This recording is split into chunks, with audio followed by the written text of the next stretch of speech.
Good evening.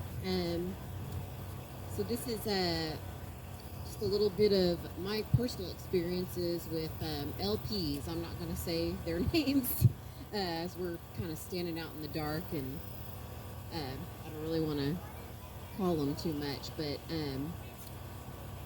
at my home, um, one of the things I think I've learned about them is, everybody's afraid of them, but they're not always bad. And these are some of the things that I've just witnessed in the past years is at our home and on our property, um, there's an area kind of far. It's not near our house. It's a good walk from where the house is, but there's a lot of fruit trees out there. There's persimmons and native cherries and a bunch of like a mulberry thicket and those kinds of things. And I've always wondered why they're kind of clustered in that one area, and I think I figured it out because they kind of live in that area. Um, they make their home there, from what I understand, and not too far from that area, that's where we go and we burn things sometimes.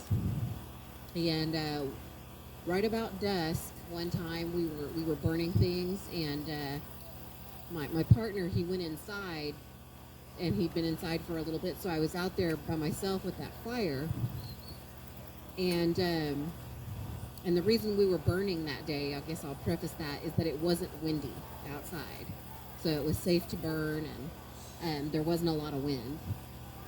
And so I was standing out there just watching the fire, and about that time, I saw these leaves start to come up in this big whirlwind, and they were probably about 6 or 7 feet away from me, but they started to move towards me.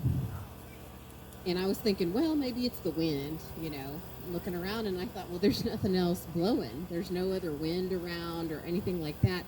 And the thing was, is those things just kind of stood there. They just stayed there.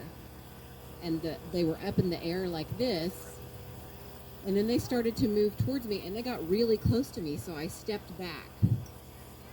And I stepped away from the house, and they kind of guided me back towards the house. They started to kind of not push me, but they would move closer and closer to me till I would back up.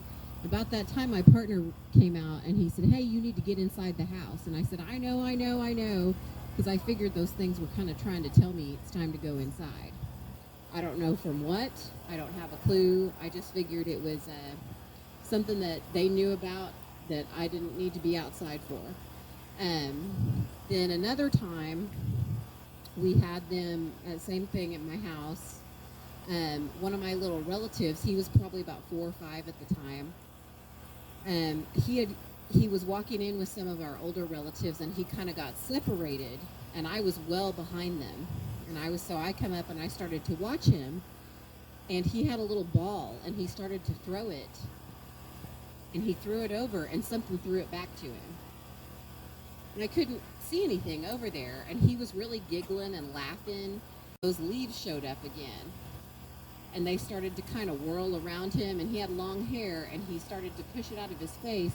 And I just watched him for a while, but then I kind of got this feeling that I needed to tell him to go on, because he's a little kid, So as soon as I went over there, I just talked to him, and I said, not to the young boy, but I said, I'm glad you're playing with him, but it's time to move on.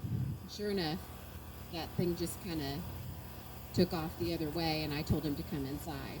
So, those are just a couple of my experiences with those kinds of entities, and they're not always bad. They always they kind of are warning signs, at least for me. They've shared those things with me, and I just thought, you don't want to be best friends with them or anything like that. I'm not saying that at all. They're not to be respected, and they're to be treated with that respect and a little bit of distance too. But those are my experiences, and I'm happy to share that with you. Thank you so much.